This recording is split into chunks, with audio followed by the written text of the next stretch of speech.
നല്ലൊരു ഗസ്റ്റ് എനിക്കൊപ്പം നമ്മുടെ ഹലോ മലയാളത്തിലൊപ്പം ഉണ്ട്. നമ്മുടെ മലയാളത്തിൻ്റെ യങ് സ്റ്റാർ അല്ല, നമ്മുടെ ഒരു പാൻ ഇന്ത്യൻ താരമാണ് ഇന്ന് എൻ്റെ കൂടെയുള്ളത്. അദ്ദേഹം ദേ ഒരു റോന്തിനിറങ്ങി നമ്മുടെ ന്യൂസ് മലയാളത്തിൻ്റെ ഹലോ മലയാളത്തിൻ്റെ ഫ്ലോറിലേക്ക് എത്തിയിട്ടുണ്ട്. പ്രിയപ്പെട്ടവരെ, നമുക്ക് സ്വാഗതം ചെയ്യാം the one and only our pan Indian star Roshan Mathew. Hi Roshan. Hello. സുഖം? സുഖം. എങ്ങനെ പോകുന്നു ജീവിതമൊക്കെ? നന്നായിട്ട് പോകുന്നു. ഇപ്പൊ റോന്ത് ഇറങ്ങിയ ആൾക്കാരുടെ റെസ്പോൺസ് ഒക്കെ കേട്ട് ഹാപ്പി ആയിട്ടിരിക്കും. എങ്ങനെയുണ്ട് റോന്ത് ചുറ്റൽ എങ്ങനെയുണ്ട്? ഭയങ്കര നല്ലൊരു ജേർണി ആയിരുന്നു ഈ സിനിമയായിട്ട്. അപ്പോൾ ഇപ്പോൾ റിലീസ് കഴിഞ്ഞ ഈ ഒരാഴ്ചയിൽ ജസ്റ്റ് ഒരു ഫസ്റ്റ് വീക്കെൻഡ് കഴിഞ്ഞതിൽ ആൾക്കാർ കണ്ടവർക്കൊക്കെ പടം ഇഷ്ടപ്പെടുന്നുണ്ട്. ഒരുപാട് നല്ല നല്ല അഭിപ്രായങ്ങൾ കേട്ടു. തിയേറ്ററിൽ പോയി ഒരുപാട് ആൾക്കാരെ നേരിട്ട് കാണാനും പറ്റി. ഇപ്പോൾ മൊത്തത്തിൽ ഹാപ്പി ആയിട്ട്. നമ്മൾ ഇതുവരെ കണ്ടിട്ടുള്ള വെച്ചൊരു പോലീസ് പടം അല്ലത്. കാരണം 2 പോലീസുകാരുടെ ഒരു ദിവസത്തെ കഥയാണ് ആ പോകുന്നത്. അപ്പോൾ മലയാളികളെ സംബന്ധിച്ച് അതൊരു പുതിയ അനുഭവം കൂടിയായി. അതെ. ഷാഹി ഇതുവരെ ചെയ്തിട്ടുള്ള പോലീസ് കഥകളിലെല്ലാം എനിക്ക് തോന്നുന്നൊരു ഒരു ബിലീവബിലിറ്റി, അല്ലെങ്കിൽ ഈ പോലീസുകാർ കുറച്ചും കൂടി ഹ്യൂമൻ ആവുന്ന ഒരു ആംഗിൾ എല്ലാത്തിലും ഉണ്ടായിട്ടുണ്ട്. ഇതിൽ ഈ പറഞ്ഞ ടൈമിൻ്റെ ഒരു റെസ്ട്രിക്ഷനും കൂടെ ഉള്ളതുകൊണ്ട് ഒരു ദിവസം മൊത്തം നമ്മൾ ഇവരെ ഒരു മൊമെന്റ് പോലും വിടാതെ ഫോളോ ചെയ്യുന്നതുകൊണ്ട് അത് കുറച്ചും കൂടെ വർക്ക് ആവുന്നുണ്ട്. ആൾക്കാർക്ക് കുറച്ചും കൂടി റിലേറ്റബിൾ ആവും. പറഞ്ഞ പോലെ ഷാഹിയുടെ പടങ്ങളിലൊക്കെ നമ്മൾ സാധാരണ കാണുന്ന ഒരു പോലീസ് പടം അല്ല, സാധാരണ കാണുന്ന പോലീസുകാരല്ല നമ്മൾ അതിൽ കാണുന്നത്. അപ്പോൾ ഈ പടം ആദ്യം നരേറ്റ് ചെയ്തപ്പോൾ എന്താ റോഷൻ എന്താ ഫീൽ ചെയ്തത്? എനിക്ക് ഇത് ഇമോഷണലി ഭയങ്കര റിച്ച് ആയിട്ടുള്ളൊരു പരിപാടിയായിട്ട് തോന്നി. അതായത് ഈ 2 പേരെ ഫോളോ ചെയ്ത് പോകുന്ന കഥയായതുകൊണ്ട് ഇവർക്ക് കിട്ടുന്ന ഓരോ കോളുകളുമാണ് ഈ സിനിമയിലെ ഓരോരോ ഇൻസിഡൻസ്. ആൻഡ് ഇതൊന്നും തമ്മിൽ അങ്ങനെ ഭീകരമായ കണക്ഷൻ ഉള്ള കാര്യങ്ങളല്ല. ഒരു പർട്ടിക്കുലർ ഇമോഷനെ തന്നെ ഫോളോ ചെയ്യുന്നതല്ല. ഒന്ന് ഭയങ്കര സീരിയസ് ഒരു ഇൻസിഡൻ്റ് ആണെങ്കിൽ അതിൻ്റെ നേരെ പുറകെ വരുന്നത് ഭയങ്കര സില്ലി ആയിട്ടുള്ള ഒരെണ്ണമായിരിക്കും. ചിലപ്പോൾ ഭയങ്കര ഡേഞ്ചറസ് ആയിട്ടുള്ള ഒരെണ്ണം കഴിഞ്ഞിട്ട് നേരെ വരുന്നത് ഒന്നുമേ അല്ലാതെ ഒരു ഇൻസിഡൻ്റ് ആയിട്ട് പോലും കൂട്ടാൻ പറ്റാത്തൊരു സാധനമായിരിക്കും. അപ്പോൾ ഇങ്ങനൊരു സ്ട്രക്ചർ ഈ കഥയിലുള്ളതാണ് എനിക്ക് പേഴ്സണലി ഭയങ്കര റോഷൻ ഇതുവരെ ചെയ്തിട്ടുള്ള ഇപ്പൊ പോലീസ് കഥാപാത്രങ്ങളാണെങ്കിലും അതിൽ നിന്ന് ഭയങ്കര വ്യത്യസ്തമാണിത്. ഞാൻ ചെയ്യുന്ന ആദ്യത്തെ പോലീസ് ക്യാരക്ടറാണ്. ഹോംവർക്ക് ഒക്കെ എങ്ങനെയായിരുന്നു ഇതിന്റെ? ഷായ് സാറിന്റെ കൂടെ നിന്ന് മാക്സിമം പോലീസുകാരെയും ഇതില് ഒരുപാട് ജീവിതങ്ങളൊക്കെ കണ്ടു മനസ്സിലാക്കുക, കഥകൾ കേട്ട് മനസ്സിലാക്കുക. പിന്നെ ഇത് പുതിയൊരു പോലീസുകാരനാണ്. ജസ്റ്റ് ട്രെയിനിങ് കഴിഞ്ഞിട്ട് ഡ്യൂട്ടിയിലേക്ക് കയറി അധികം ആയിട്ടില്ല. ദിന്നാഥെന്ന് പറഞ്ഞ് ഞാൻ ചെയ്യുന്ന ക്യാരക്ടർ. അപ്പോൾ കുറേയും കൂടെ എനിക്കൊന്ന് ഷായുടെ പേഴ്സണൽ ലൈഫിൽ നിന്നുള്ള ഇൻസിഡൻസ് കുറേ ഇതിനകത്തുണ്ട്. പിന്നെ അദ്ദേഹത്തിൻ്റെ സുഹൃത്ത് വലയത്തിലുള്ള മറ്റ് പോലീസുകാരെ കാണുക. മണിയാർ പോലീസ് ക്യാമ്പിൽ പോയിട്ട് കുറച്ച് സമയം ട്രെയിനിങ്ങിലുള്ള പോലീസുകാരുടെ കൂടെ ചെലവഴിച്ചു. പിന്നെ പെട്രോളിങ്ങിന് ഇറങ്ങിയ ഓഫീസേഴ്സിൻ്റെ കൂടെ കുറച്ച് നേരം അവരുടെ കൂടെ കുറച്ച് സമയം സ്പെൻഡ് ചെയ്തു. അതെല്ലാം ഹെൽപ്പ് ചെയ്തിട്ടുണ്ട്. പേര് തന്നെ ഒരു വ്യത്യസ്തമാണ്, ഇതുവരെ കേട്ടിട്ടില്ലാത്തൊരു പേര്. അതെ. ദിന്നാഥിനെ രാത്രിയിലേക്ക് ഇറക്കി വിടാവുന്ന ദിനവും രാത്രിയും. അതെ. ഈ പറഞ്ഞ പോലെ പിന്നെ മറ്റൊന്ന് ദിലീഷ് പോത്തനാണ്. നമുക്കറിയാം ദിലീഷ് പോത്തന് എന്തൊരു വേഴ്സറ്റൈൽ ആക്ടറാന്നുള്ളൊരു കാര്യം ഇപ്പം ഞാനിപ്പോൾ നിന്ന് പറയേണ്ട ഒരു ആവശ്യമില്ല. അതിപ്പോൾ മലയാളി പ്രേക്ഷകർക്ക് അറിയാവുന്നതാണ്. അദ്ദേഹത്തിൻ്റെ ഒരു ടാലൻറ്റും അദ്ദേഹം ചെയ്തു വെച്ചിരിക്കുന്ന കഥാപാത്രങ്ങളൊക്കെ. പക്ഷേ പോത്തേട്ടൻ ബ്രില്യൻസ് നമുക്കറിയാമെങ്കിലും ഇതിൽ വ്യത്യസ്തമായൊരു പോത്തനെയും കൂടി കാണാൻ പറ്റി. ഞാൻ ഇതുവരെ പോത്തേട്ടൻ്റെ ആസ് ആൻ ആക്ടർ കണ്ടിട്ടുള്ള വർക്കിലെല്ലാം എനിക്ക് പേഴ്സണലി ഏറ്റവും അധികം ഇഷ്ടപ്പെട്ടത് റോന്തിലെ SI യോഹന്നാൻ എന്നുള്ള ക്യാരക്ടറാണ്. I really think it's his best work. ഞങ്ങൾ മൂത്തോനിൽ ഇതിനു മുമ്പ് ഒരുമിച്ച് അഭിനയിച്ചിട്ടുണ്ട്. അപ്പോൾ തന്നെ പോത്തേട്ടനോട് വർക്ക് ചെയ്യുന്ന എക്സ്പീരിയൻസ് ഞാൻ ഭയങ്കരമായിട്ട് എൻജോയ് ചെയ്തായിരുന്നു. ഇതിൽ ഒരുപാട് അധികം സമയം ഉണ്ടായിരുന്നു, കുറേ സീനുകളുണ്ടായിരുന്നു. എനിക്ക് ഭയങ്കര നല്ല ജേർണി ആയിരുന്നു പോത്തേട്ടൻ്റെ കൂടെ. ഷാഹിക്കൊപ്പം വർക്ക് ചെയ്തപ്പോൾ അത് എങ്ങനെയാണ്? കാരണം പുള്ളിയുടെ ഒരു പോലീസ് പടങ്ങളൊക്കെ വേറൊരു തലത്തിലാണ് വരുന്നത് എപ്പോഴും. അതെ. എനിക്ക് ഷായ് സാറിൻ്റെ എനിക്ക് തോന്നുന്നു ഡീറ്റെയിലിങ്ങിലുള്ള ഫോക്കസ് ഭയങ്കര വർക്കായി. പിന്നെ പുള്ളി ഭയങ്കര നല്ല റൈറ്ററാണ്. അപ്പോൾ നമ്മൾ ഓരോ സീൻ ചെയ്തുകൊണ്ടിരിക്കുമ്പോഴും അതിൽ ഓരോ മൊമെൻറ്റിൽ റൈറ്റിങ്ങിൽ എന്ത് ബെറ്റർ ആക്കാം എന്നുള്ള ആക്റ്റീവ്ലി ഒരു സൈഡിലൊരു തോട്ട് ഇങ്ങനെ പോയിക്കൊണ്ടേയിരിക്കും. അതല്ലാതെ മറ്റ് ആക്ടേഴ്സിനെയൊക്കെ അത്യാവശ്യം നമ്മൾ എന്ത് ചെയ്യുന്നു എന്നുള്ളത് നോക്കിയിട്ട് അതിൽ നിന്നൊരു പരിപാടി ഫിഗർ ഔട്ട് ചെയ്തെടുക്കുക with the rest of the crew എന്നുള്ള രീതിയിലാണ് ഷാഹി വർക്ക് ചെയ്യുന്നത്. അപ്പോൾ നമുക്ക് ഭയങ്കര രസമുള്ളൊരു എക്സ്പീരിയൻസ് ആണ് ആക്ടേഴ്സ് എന്നുള്ള നിലയ്ക്ക്. എസ്പെഷ്യലി ഇങ്ങനൊരു പടത്തിൽ ഫസ്റ്റ് ഡേ മുതൽ ലാസ്റ്റ് ഡേ വരെ എല്ലാ ഷോട്ടിലും ഓൾമോസ്റ്റ് ഉള്ള 2 ക്യാരക്ടേഴ്സ് ആണല്ലോ ഞങ്ങളുടെ. റോഷനെ കുറിച്ച് പറയുകയാണെങ്കിൽ ഇപ്പോൾ നമുക്ക് ഒരു സിനിമാ താരം, അതിനപ്പുറം ഒരു OTT സ്റ്റാർ കൂടിയാണ്. അങ്ങനെയൊക്കെ ഒരു പേരാണ്, അതൊക്കെ അറിയോ?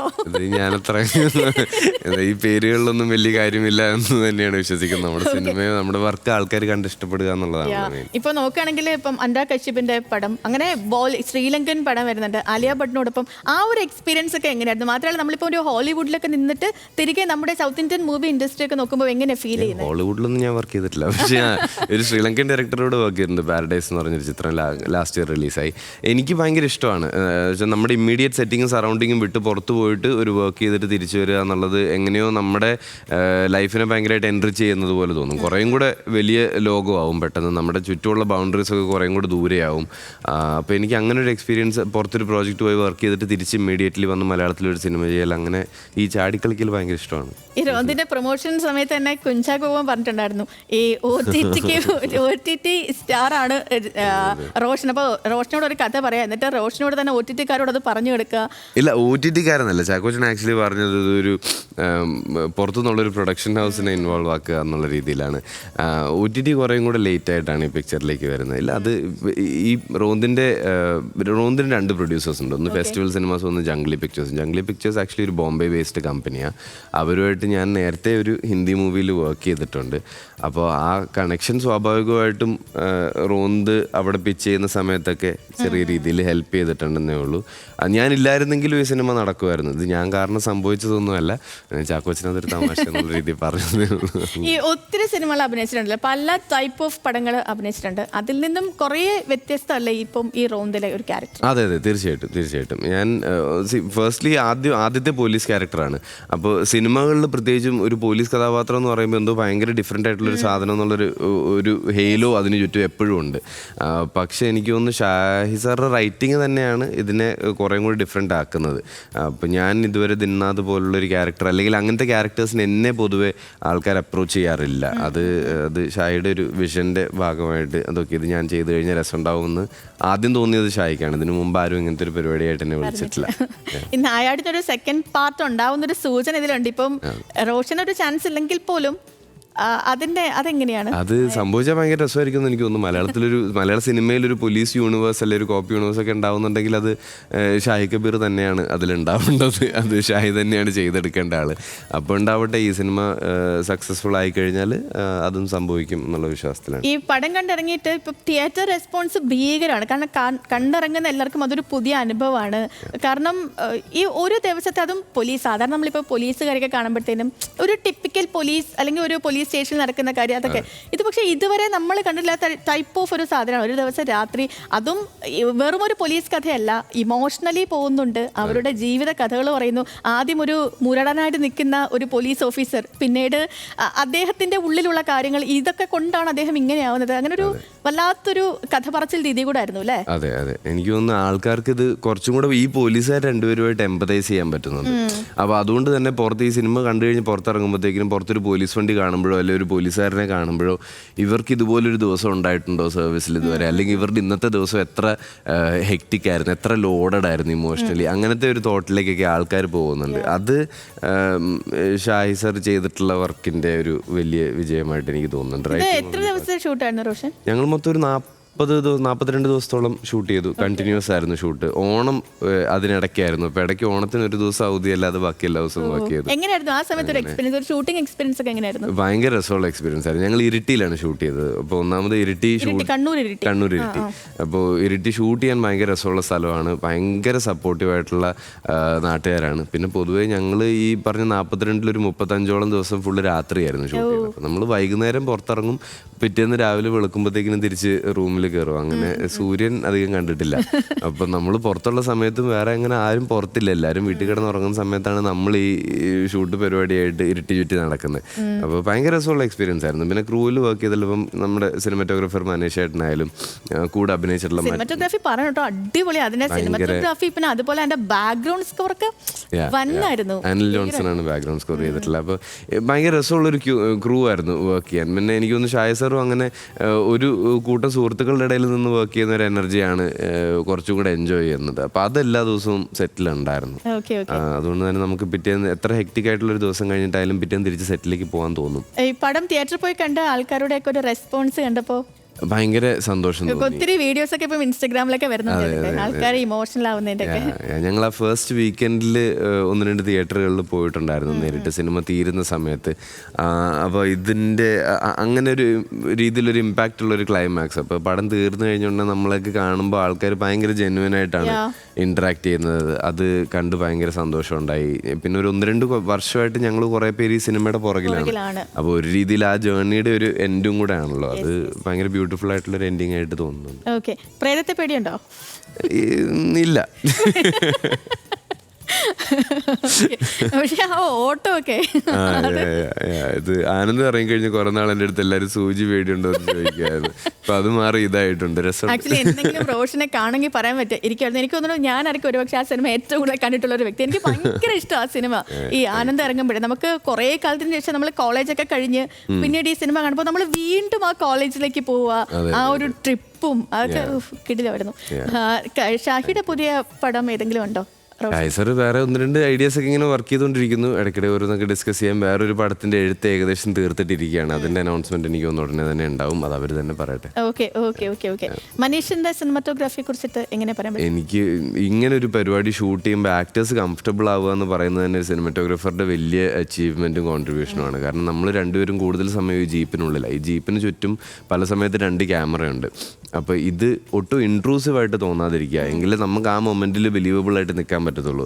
നമ്മുടെ നേരെ മുമ്പിൽ വേറെ എല്ലാത്തിനെയും മറച്ചുകൊണ്ടൊരു ക്യാമറ ഉണ്ടായിട്ട് പോലും നമുക്കത് അതിൻ്റെ ഒരു ഇൻട്രൂഷൻ ഫീൽ ചെയ്യാതിരിക്കുക എന്ന് പറയുന്ന ഒരു സിനിമാറ്റോഗ്രാഫറുടെ കഴിവ് തന്നെയാണ്. പിന്നെ എനിക്ക് തോന്നുന്നൊരു ഇത്രയും രാത്രി സീക്വൻസുകളുള്ളൊരു സിനിമയിലും നമ്മൾ കണ്ടുകൊണ്ടിരിക്കുമ്പം ഓരോ വിഷ്വലും മാറി വരുമ്പോൾ നമുക്ക് റെപ്പറ്റേറ്റീവ് ആയിട്ടൊന്നും തോന്നുന്നില്ല. അത് പിന്നെ മഴയും ഒരു ഫാക്ടറാണ്. അപ്പോൾ സിനിമാറ്റോഗ്രഫി ടീം മൊത്തം, മനീഷേട്ടൻ മാത്രമല്ല, ടീം മൊത്തം ഭയങ്കര നന്നായിട്ട് പണിയെടുത്തിട്ടുണ്ട്. ആൻഡ് അത് എളുപ്പപ്പണിയല്ല അവർ ചെയ്തിട്ടുള്ളത്. നമുക്ക് ഉള്ള ലിമിറ്റഡ് റിസോഴ്സസ് വെച്ച് വിഷ്വലി ഇത്രയും റിച്ച് ആക്കി എടുക്കുക ഒരു രാത്രി എക്സ്റ്റീരിയർ പരിപാടിയെ. പിന്നെ മഴയും അങ്ങനെ മറ്റ് കണ്ടിന്യൂറ്റി പരിപാടികളൊക്കെ ഫോളോ ചെയ്യുക, ജീപ്പിന്റെ മൂവ്മെന്റ് ഫോളോ ചെയ്യുക. ടെക്നിക്കലി ഭയങ്കര രസമുള്ള വർക്കാണ് മനീഷേട്ടനും ടീമും ചെയ്തിട്ടുള്ളത്. റോഷന്റെ പുതിയ പ്രോജക്റ്റുകളൊക്കെ ഏതാ? എനിക്കിപ്പോൾ ഒരു സിനിമയുടെ ഷൂട്ടിംഗ് നടന്നുകൊണ്ടിരിക്കുകയാണ്. ചത്താപ്പച്ച എന്നാണ് പേര്. അർജുൻ അശോകനും വിശാഖ് നായർ, ഷാൻ ഷൗക്കത്ത്, ഞാനും ഒക്കെയാണ് പടത്തിലുള്ളത്. പുതിയൊരു ഡയറക്ടർ അദ്വൈത് നായർ എന്ന് പറഞ്ഞു റിയൽ വേൾഡ് എന്റർടൈൻമെന്റ്സ് എന്ന് പറഞ്ഞിട്ട് പ്രൊഡക്ഷൻ ഹൗസാണ് ചെയ്യുന്നത്. ഹിന്ദി ഞാൻ ഇപ്പോൾ ഒരു പ്രോജക്റ്റിൻ്റെ പരിപാടി ഡിസ്കഷനിലാണ്. ചത്തപ്പച്ച കഴിഞ്ഞിട്ട് തുടങ്ങാനുള്ള മറ്റ് ഷൂട്ട് ചെയ്തിട്ടുള്ള സാധനങ്ങളൊക്കെ ഇറങ്ങി. ലാസ്റ്റ് റിലീസായത് റോന്തിന് ഒരു 2 ആഴ്ച മുമ്പ് സോണി ലിവിൽ ഒരു വെബ് സീരീസ് റിലീസായിട്ടുണ്ടായിരുന്നു, കൻഖജൂറ എന്ന് പറഞ്ഞിട്ട്. അതും നന്നായിട്ട് പോകുന്നു, കാണുന്നവർക്കൊക്കെ ഇഷ്ടപ്പെടുന്നുണ്ട്, നല്ല റിവ്യൂസ് ഒക്കെയാണ് കിട്ടിയത്. ഇപ്പം മൻഡാ കശ്യപൊക്കെ ആണെങ്കിലും ഇപ്പോൾ ഇടയ്ക്ക് വെച്ചിട്ട് അദ്ദേഹം ഈ ബോളിവുഡ് സിനിമകളൊക്കെ ഈ രീതിയിലല്ല, മേക്കിംഗ് ഇങ്ങനെയൊക്കെ അല്ല എന്ന രീതിയിലൊക്കെ പറഞ്ഞു. പിന്നീട് അദ്ദേഹം സൗത്ത് ഇന്ത്യൻ മൂവീസിനെ ഭയങ്കരമായിട്ട് പുകഴ്ത്തുകയൊക്കെ ചെയ്തു. റീസെന്റ് ഒരു പടത്തിൽ അഭിനയിച്ചു. അദ്ദേഹമായിട്ടുള്ള ഒരു കണക്ഷൻ ഒക്കെ എങ്ങനെ ഇപ്പോഴും മെയിൻറ്റെയിൻ ചെയ്യുന്നത്? ഭയങ്കര നല്ലൊരു ഫ്രണ്ട്ഷിപ്പും എൻ്റെ ഒരു മെന്റോറിനെ പോലെയൊക്കെ ഞാൻ ഭയങ്കരമായിട്ട് റെസ്പെക്ട് ചെയ്യുന്നതാണ് അനുരാഗ് സാറിന്റെ ഒപ്പീനിയൻ. ഇപ്പോൾ ഈ റോന്ത് പോലും ഞാൻ റിലീസായ ഉടനെ ഒന്ന് കാണണേന്ന് പറഞ്ഞിട്ട് മെസ്സേജ് അയച്ചിട്ടുണ്ടായിരുന്നു. അപ്പോൾ നമുക്ക് എന്തെങ്കിലും രീതിയിൽ സ്വയം സന്തോഷം തോന്നുന്ന, അല്ലെങ്കിൽ ഒരു സ്റ്റെപ്പെങ്കിലും നമ്മൾ മുമ്പോട്ട് എടുത്തു എന്ന് തോന്നുന്ന ഒരു സാധനം വരുമ്പോൾ ഞാൻ ഇവരെയൊക്കെ റീച്ച് ഔട്ട് ചെയ്യാറുണ്ട്. അപ്പോൾ അനുരാഗ് സാറും അത് ഓൾറെഡി ലിസ്റ്റിലുണ്ടാ, എന്തായാലും കാണും എന്നുള്ള രീതിയിലാണ് പറഞ്ഞത്. അദ്ദേഹത്തിന് ഭയങ്കര ഇഷ്ടമാണ് ഇവിടെ നടക്കുന്ന വർക്ക്. ഇവിടെ വന്ന് വർക്ക് ചെയ്തിട്ട് പോകുമ്പോൾ ഭയങ്കര സന്തോഷമാണ്. കുറച്ച് നാൾ ഇവിടെ KR നാരായൺ ഫിലിം ഇൻസ്റ്റിറ്റ്യൂട്ടിലുണ്ടായിരുന്നു കോട്ടയത്ത്. അവിടെ ഒരു ചെറിയ കോഴ്സൊക്കെ ചെയ്ത്. അപ്പോൾ അങ്ങനെ പല രീതിയിലും ഇവിടുത്തെ ഇൻഡസ്ട്രിയായിട്ട് ഇവിടെ നടക്കുന്ന വർക്കുമായിട്ട് അസോസിയേറ്റഡ് ആയിട്ട് നിൽക്കണമെന്ന് തന്നെയാണ് താല്പര്യം. അപ്പോൾ ഇനി അഭിനയിക്കാനൊക്കെ വിളിച്ചാൽ പുള്ളി വരും. റോഷൻ, ഇപ്പം ഇവിടുന്ന് നമ്മൾ ഹിന്ദി ബോളിവുഡിലേക്കൊക്കെ ഒന്ന് പോയി അവിടെ അഭിനയിക്കുന്ന ടൈമിൽ അവിടെ നിന്ന് നമ്മുടെ ഒരു സൗത്ത് ഇന്ത്യൻ ഫിലിം ഇൻഡസ്ട്രി നോക്കുമ്പോൾ എന്തെങ്കിലുമൊക്കെ ഒരു വ്യത്യാസമൊക്കെ ഫീൽ ചെയ്യാറുണ്ടോ? നമുക്ക് അങ്ങനെ എല്ലാം എസെൻഷ്യലി ഒരു ആക്ടർ വന്നു കഴിയുമ്പോൾ ചെയ്യുന്ന ജോലി കുറേയൊക്കെ സെയിം തന്നെയാണ്. നമുക്ക് ബാക്കി വർക്ക് ഒരുപാട് കഴിഞ്ഞിട്ടാണല്ലോ ഒരു ആക്ടറുടെ എൻട്രി ഒരു പ്രോജക്റ്റിലേക്ക്. പക്ഷെ അവരിവിടെ നടക്കുന്ന വർക്കിനെ പറ്റിയും ഇവിടുത്തെ സിനിമകളെ പറ്റിയൊക്കെ സംസാരിക്കുന്ന കേട്ട് കഴിയുമ്പോൾ നമുക്ക് ഭയങ്കര അഭിമാനം തോന്നും. അത് നമ്മൾ ഭാഗമായിട്ടുള്ള സിനിമകളല്ലെങ്കിൽ പോലും അത് ആ ക്രെഡിറ്റ് എല്ലാവരും നമുക്ക് അതെ എല്ലാവരും ഭയങ്കര കീനായിട്ട് വാച്ച് ചെയ്യുന്നുണ്ട്. ഭയങ്കര വലിയൊരു ഓഡിയൻസ് തന്നെയുണ്ട് മലയാള സിനിമകൾക്ക്, പ്രത്യേകിച്ചും നോർത്തിലും ബോംബെയിലും ഒക്കെ. ഇപ്പൊ റോഷൻ ചെയ്തിട്ടുള്ള ക്യാരക്ടേഴ്സ് ഒക്കെ എടുത്താലും ഓരോന്നും പലതുമൊക്കെ വ്യത്യസ്തമാണ്. ഇപ്പോൾ ഒരു കണക്ഷൻ പറയാനുള്ള കാര്യങ്ങൾ ഭയങ്കര കുറവാണ്. ഒന്നിൽ നിന്നും വ്യത്യസ്തമായിട്ട് തന്നെ ഇരിക്കും. അത് എങ്ങനെ ക്യാരക്ടർ സെലക്ഷനൊക്കെ എങ്ങനെയാണ്? ഇത് റെപ്പറ്റീഷൻ എനിക്ക് തോന്നരുതെന്നുള്ളത് മനസ്സിൽ വെക്കാറുണ്ട് ഒരു സ്ക്രിപ്റ്റ് പിക്ക് ചെയ്യുമ്പോൾ. അത് വായിക്കുമ്പോൾ നമുക്ക് തോന്നിക്കഴിഞ്ഞാൽ ചെയ്യുമ്പോൾ അത് എന്തായാലും വരുമെന്ന് ഞാൻ വിശ്വസിക്കുന്നത്. അല്ലെങ്കിൽ അത്രയും സിമിലറായിട്ട് നിൽക്കുന്ന ക്യാരക്ടേഴ്സിനെയും ഭയങ്കര ഡിഫറെൻ്റ് ആക്കാനും മാത്രമുള്ള ടാലൻറ്റ് നമ്മൾ ഡെവലപ്പ് ചെയ്തിട്ടേ അങ്ങനത്തെ പരിപാടികൾ എടുക്കാൻ പാടുള്ളൂ. അപ്പം ഞാൻ സെലക്ട് ചെയ്യുമ്പോൾ കൂടുതലും ആൾക്കാരെയാണ് ഞാൻ പ്രയോറിറ്റൈസ് ചെയ്യുന്നത്. ഇത് ആര് ചെയ്യുന്ന പ്രോജക്റ്റ്, ആരുടെയൊക്കെ കൂടെ ആയിരിക്കും ഞാൻ വർക്ക് ചെയ്യുക എന്നുള്ളത് എപ്പോഴും ഒരു സെലക്ഷൻ്റെ വലിയൊരു ഫാക്ടറാണ്. പിന്നെ ഞാൻ അടുത്തൊരു ഇപ്പോൾ ഒരു 1-2 വർഷത്തിലെങ്കിലും ചെയ്തിട്ടുള്ള പരിപാടികൾ എന്നൊക്കെ ഡിഫറെൻ്റ് ആയിരിക്കണം എന്നുള്ളൊരു നിർബന്ധമുണ്ട്. ഇപ്പം ഈ പറഞ്ഞതുപോലെ റോഷൻ മൂവിയിലേക്ക് വരുന്നത് തന്നെ നമ്മളൊക്കെ കേട്ടിട്ടുണ്ട്. പണ്ടത്തെ താരങ്ങളൊക്കെ പറയായിരുന്നു ഒരു നാടകം അഭിനയിച്ചിട്ട് വരാം, അവരായിരിക്കും ഒരു യഥാർത്ഥ നടൻ അല്ലെങ്കിൽ നടി എന്നൊക്കെ പണ്ടുള്ളവർ. ഇപ്പം അങ്ങനെ കേൾക്കുന്നില്ല. പണ്ടത്തെ താരങ്ങളൊക്കെ അത് പറഞ്ഞ് ഒരുപാട് കേട്ടിട്ടുണ്ട്. ഇപ്പം റോഷനാണെങ്കിൽ ഇപ്പോൾ ഒരു ഡ്രാമ സ്കൂളിൽ നിന്നാണ് വരുന്നത്. അപ്പോൾ അത് എത്രത്തോളം ഹെൽപ്പ് ചെയ്തിട്ടുണ്ട്? എനിക്ക് പേഴ്സണലി ഭീകരമായിട്ട് ഹെൽപ്പ് ചെയ്തിട്ടുണ്ട്. സ്വാഭാവികമായിട്ട് ഞാൻ പഠിച്ചതല്ല നാടകത്തിൽ നിന്ന്. ഞാൻ ആദ്യം അഭിനയിക്കുന്നത് നാടകങ്ങളിലാണ്. അപ്പോൾ എൻ്റെ ബേസിക്സ് എല്ലാം വന്നത് അവിടുന്ന്. ഞാൻ അവിടെ വർക്ക് ചെയ്തിട്ടുള്ള ഡയറക്ടേഴ്സിൽ നിന്നാണ് ഞാൻ എൻ്റെ ഇനിഷ്യൽ പാഠങ്ങളെല്ലാം പഠിക്കുന്നത്. അവിടെ നിന്നാണല്ലോ നമ്മൾ പിന്നെ മുമ്പോട്ട് ബിൽഡ് ചെയ്ത് തുടങ്ങുന്നത്. എന്ന് വെച്ച് ഈ പറഞ്ഞതുപോലെ ഇപ്പം അത് സിനിമയ്ക്ക് അതൊരു നിർബന്ധമൊന്നും അല്ല. അത് ലൈഫിൽ ഇതുവരെ ഒരു ചെറിയൊരു റീലിൽ പോലും അഭിനയിച്ചിട്ടില്ലാത്തവർ ചില സിനിമകളിൽ വന്നിട്ട് ഭീകരമായിട്ട് പെർഫോം ചെയ്യുന്നുണ്ട്. അപ്പോൾ അത് മാത്രമൊന്നും അല്ല വഴി. പക്ഷേ എനിക്ക് പേഴ്സണലി ഞാൻ എപ്പോഴും ഗ്രേറ്റ്ഫുൾ ആയിരിക്കും. എൻ്റെ നാടകത്തിനോടുള്ള സ്നേഹം മാറാതെ നിൽക്കുന്നതും അതുകൊണ്ട് തന്നെയാണ്. ഈ ദിലീഷ് പോത്തനായിട്ടുള്ള കണക്ഷനൊക്കെ എങ്ങനെയാ? ഞങ്ങൾ ഭയങ്കര രസമായിട്ടാണ് വർക്ക് ചെയ്തത് തമ്മിൽ. ഐ തിങ്ക് പോത്തേട്ടനെയും ഹോപ്പ്ഫുള്ളി ഇങ്ങോട്ടുള്ള ഫീലിംഗ് അങ്ങനെ തന്നെയായിരിക്കും. എനിക്ക് ഭയങ്കര എൻജോയബിൾ ആയിരുന്നു. എനിക്ക് ആസ് എൻ ആക്ടർ പോത്തേട്ടൻ്റെ കൂടെ വർക്ക് ചെയ്യാൻ ഓരോ സീനിലും നമുക്ക് ഭയങ്കര സപ്പോർട്ട് കിട്ടുന്നത് പോലെ തോന്നും അപ്പുറത്തെ സൈഡിൽ നിന്ന്. ഓരോ മൊമെൻറ്റിൻ്റെയും റിയാലിറ്റി മൊത്തം ഏത് മൊമെൻറ്റ് പോത്തേട്ടനെ നോക്കിയാലും പുള്ളിയുടെ മുഖത്തിൽ ശരീരത്തിലൊക്കെ ഉണ്ട്. അപ്പോൾ അത് കോ ആക്ടറിനെ അത്ര ഹെൽപ്പ് ചെയ്യാണ് ചെയ്യുക. പിന്നെ സിനിമയെ പറ്റിയിട്ടുള്ള പോത്തേട്ടൻ്റെ അണ്ടർസ്റ്റാൻഡിങ്, ഓഡിയൻസിൻ്റെ അണ്ടർസ്റ്റാൻഡിങ്, പോത്തേട്ടൻ്റെ പെർസ്പെക്റ്റീവുകൾ, ചില ചോദ്യങ്ങൾ, ഇതെല്ലാം എന്നെയും ഈ സിനിമയൊക്കെ ഭീകരമായിട്ട് ഹെൽപ്പ് ചെയ്തിട്ടുണ്ട്. ഓക്കെ, റോഷൻ ബേസിക്കലി കൊച്ചിയാണോ? അല്ല, ഞാൻ ചങ്ങനാശ്ശേരിയാണ്. കോട്ടയം. ഓക്കെ. അപ്പോൾ നമുക്ക് നമ്മുടെ പ്രേക്ഷകരോട്, അതായത് ഇപ്പം റോന്ത് കാണാത്ത പ്രേക്ഷകർ കാണാമല്ലോ, അവരോട് എന്താ പറയാനുള്ളത്? അതെ, കാണാത്തവർ ഇനിയും ഉണ്ട്. തീർച്ചയായിട്ടും സിനിമ തിയേറ്ററിൽ തന്നെ പോയി കാണണം. തിയേറ്ററിൽ എക്സ്പീരിയൻസ് ചെയ്ത് ഇറങ്ങുന്ന ഓഡിയൻസിൻ്റെ അഭിപ്രായം ഞാൻ റിപ്പീറ്റ് ചെയ്യുകയാണെന്ന് മാത്രം വിചാരിച്ചാൽ മതി. നിങ്ങൾക്ക് ഭയങ്കര എൻജോയബിൾ ആയിട്ടുള്ള, ഭയങ്കര ഡിഫറെൻ്റ് ആയിട്ടുള്ള ഒരു പുതിയ തരം സിനിമയായിരിക്കും. നല്ലൊരു അനുഭവമായിരിക്കും. ആൻഡ് ഇമോഷണലി ആ സിനിമ വർക്കാവും എന്നുള്ള വിശ്വാസത്തിനാണ്. ഒരിക്കലും നിങ്ങളുടെ സമയം വേസ്റ്റ് ആയതുപോലെ നിങ്ങൾക്ക് തോന്നുന്നില്ല. സോ റോന്തെന്ന് പറയുന്ന ഷാഹിദ് കബീർ സംവിധാനം ചെയ്ത സിനിമയ്ക്ക് ഒരു ചാൻസ് കൊടുക്കുമെന്ന് തിയേറ്ററിൽ പോയി കണ്ടു നോക്കും. ഓക്കെ, വളരെയധികം നന്ദി റോഷൻ. ഇതിന് അപ്പോൾ നല്ലൊരു ദിവസം കൂടി ആശംസിക്കാം. Thank you so much. Thank U.